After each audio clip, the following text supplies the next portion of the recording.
we have here the INSTI HIV self-test kits. We always package ours with some brochures sent by Katie.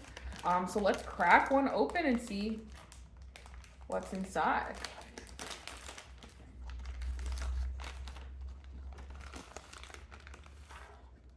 Got everything? Okay. So the test comes with 3 vials and they're numbered. So 1, 2, and 3. And we have our Band-Aid. So Mark, our coworker, always says that you want to open your Band-Aid first because it's really hard to do once your finger's already bleeding.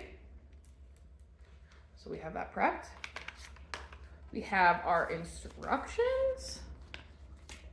Oh my gosh. Here, and we have, this is our lancet. And then this bad boy is the test itself. So the first thing you want to do is wash your hands or use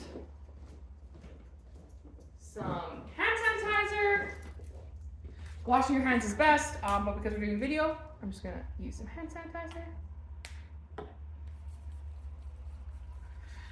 And you ideally want to do this on a non-porous surface that you can sanitize after.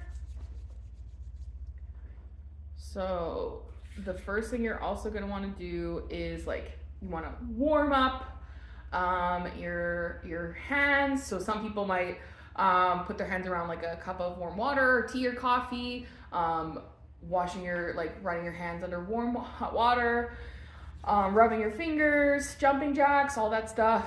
I'm a pretty good bleeder, so it tells you all the things here. So you're gonna want to take the cap off of bottle 1 because this is where your blood's gonna go. And it's just a twist off.